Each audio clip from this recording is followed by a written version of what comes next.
देखिए, उस बैठक में नीति आयोग की उस बैठक में मैं भी मौजूद था और ये सरासर गलत इल्ज़ाम है कि किसी का माइक वहाँ पे बंद कर दिया गया।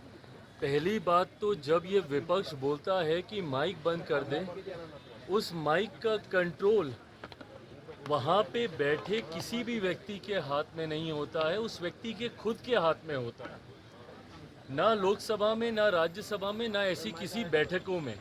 ऐसी बैठक में माइक सामने लगा होता है, ऑन ऑफ का स्विच सामने ही होता है। तो ये बात बोलना सरासर झूठ है जब कोई ये बोलता है कि मेरा माइक बंद कर दिया गया। हाँ, हर मुख्यमंत्री को, क्योंकि समय की बाध्यता थी, ओपन एंडेड अगर डिस्कशन को रखा जाता तो संभवतः हफ्तों तक ये बैठक ही चलती रहती। ऐसे में हर मुख्यमंत्री से ये विनम्रता पूर्वक आग्रह किया गया था कि अपनी बातों को संक्षेप में एक तय समय सीमा के भीतर रखा जाए।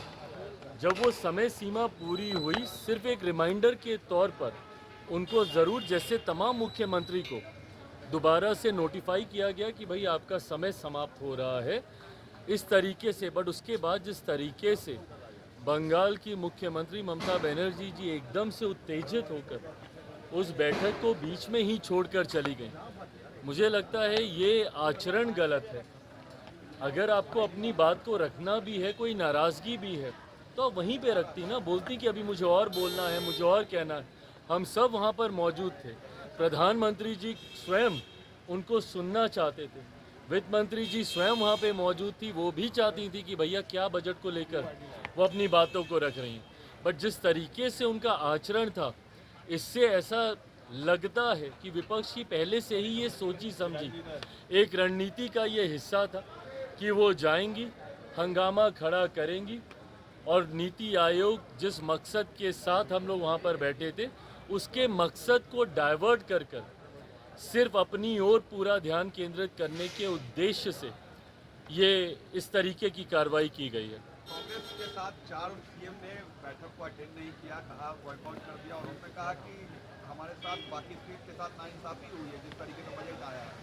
भाई, मेरी समझ के परे है। अगर आपको ऐसा लगता भी है, किसी भी राज्य को अगर ऐसा लगता है कि उनके साथ नाइंसाफ़ी हुई है, तो यही वो उचित फोरम है ना।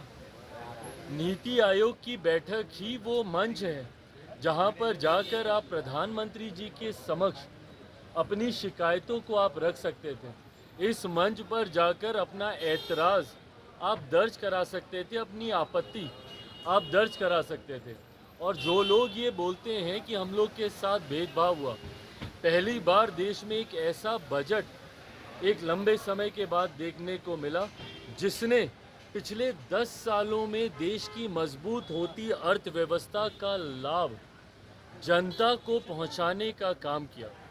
इसमें जहां प्रमुखता से देश के गरीबों का जिक्र किया गया, अन्नदाता का जिक्र किया गया, नारी शक्ति का जिक्र किया गया, युवा शक्ति का इसमें जिक्र किया गया।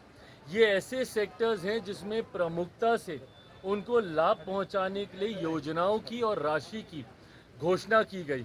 जो राज्य कहते हैं कि उनके साथ अनदेखी हुई, क्या उनके राज्य में गरीब नहीं है? क्या उनके राज्य में महिलाएं नहीं हैं? क्या उनके राज्य में किसान नहीं हैं?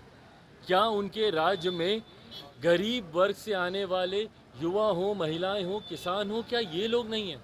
तो सिर्फ राजनीतिक हंगामा करने के लिए, और मैं दावे के साथ कहता हूँ कि भाई ये लोग पिछले बजट भी निकाल कर दिखाएं कि किस किस राज्य को कितना कितना आवंटन किया गया है जब सरकार कांग्रेस के नेतृत्व में चल रही थी। यूपीए की सरकार हो या उसके पहले की सरकार हो, कितने राज्यों का जिक्र किया गया।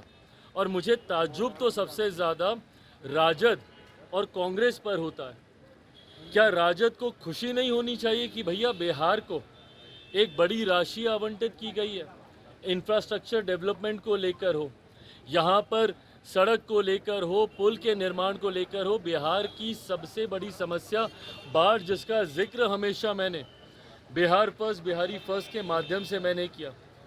उस बाढ़ को लेकर लगभग 11,000 करोड़ की राशि अलग से आवंटित की जाती है। ऊर्जा को लेकर अलग से राशि आवंटित की जाती है। इंफ्रास्ट्रक्चर को लेकर राज्य में अलग से राशि आवंटित की जाती है। तो भैया, अगर बिहार जैसा राज्य जिसके लिए लंबे समय से हम लोग भी मांग करते थे भैया कि बिहार को विशेष राज्य का दर्जा मिलना चाहिए, बट स्पेशल कैटेगरी स्टेटस जब तक नहीं मिलता है, ये मांग भी हम लोग की थी कि बिहार को एक स्पेशल पैकेज मिलना चाहिए। आज मैं धन्यवाद करूंगा माननीय वित्त मंत्री जी का, और विशेष तौर पर मैं धन्यवाद करूंगा मेरे प्रधानमंत्री आदरणीय नरेंद्र मोदी जी का। मैं अपनी तरफ से, अपनी पार्टी लोक जनशक्ति पार्टी रामविलास की तरफ से प्रधानमंत्री जी और वित्त मंत्री जी का धन्यवाद करूंगा कि एक लंबे समय से जो बिहार और बिहारियों की मांग थी, उस मांग को सुना गया है, उस मांग को पूरा किया गया है। अगर इस पर भी अगर राजद और कांग्रेस को अगर ऐतराज है, तो ये वही लोग हैं जो कतई बिहार का विकास नहीं चाहते हैं। चिराग पासवान मॉनसून सत्र चरमदंग से गायब। भैया मुझे नहीं पता, बट अपनी जिम्मेदारियों का एहसास हर किसी को होना चाहिए। महत्वपूर्ण सत्र है और हर सत्र महत्वपूर्ण होता है। ऐसे में विपक्ष के नेता की भूमिका और ज़्यादा महत्वपूर्ण हो जाती है। आप कोई साधारण विधायक नहीं ना हैं, आप एक संवैधानिक पद पर हैं, और आपके पद की गंभीरता बढ़ती है जब आप विपक्ष के नेता की भूमिका में होते हैं।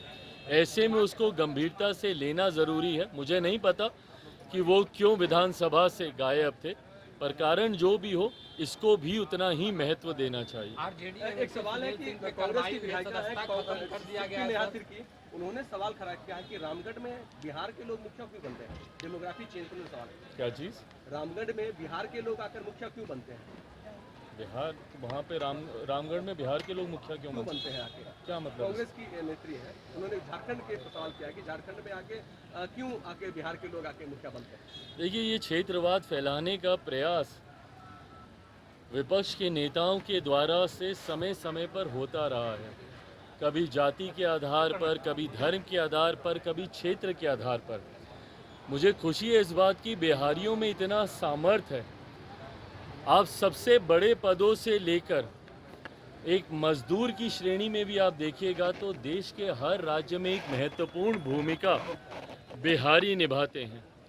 आप बड़े बड़े बिजनेस हाउसेज में चले जाइए, वहाँ पर आपको बिहारी मिलेंगे। बड़े बड़े मीडिया हाउसेज में आप चले जाइए, बड़े बड़े पदों पर वहाँ पर आपको बिहारी मिलेंगे। कहने की ज़रूरत नहीं है, सबसे ज़्यादा IAS IPS ऑफिसर्स हमारे बिहार से आते हैं। बड़े बड़े अधिकारियों के पद पर विभिन्न राज्यों में, कल नीति आयोग की बैठक में हम मौजूद, वहाँ पर भी कई ऐसे बड़े अधिकारी जो विभिन्न राज्यों में बड़े पद पर हैं, उन्होंने भी आकर जब अपना परिचय दिया तो उन्होंने बताया कि वो भी बिहार से हैं। और वहीं एक ऐसा बड़ा तबका भी बिहारियों का है जो विभिन्न राज्यों में जाकर मजदूरी का काम करते हैं और उस राज्य की अर्थव्यवस्था को गति देने का काम करते हैं। ऐसे में मुझे गर्व होता है एक बिहारी होने के नाते कि बिहारी इतने सक्षम हैं जो आज देश के अलग अलग कोने में भी अपना झंडा बुलंदी से वो फहराने का काम कर रहे हैं। पर जो लोग ऐसी टिप्पणी करते हैं, वो लोग सिर्फ क्षेत्रवाद के आधार पर बांटने की साजिश करते हैं। मैं मानता हूँ भारत सिर्फ भारतीयों का है और भारतीयों को ये संवैधानिक अधिकार है कि देश के किसी भी कोने में जाकर वो कार्य कर सकते हैं। धन्यवाद। अगर आप ये वीडियो YouTube पर देख रहे हैं तो हमारे चैनल को सब्सक्राइब करें और बेल आइकन को दबाना ना भूलें। अगर आप Facebook पर ये वीडियो देख रहे हैं तो हमारे पेज को लाइक करें।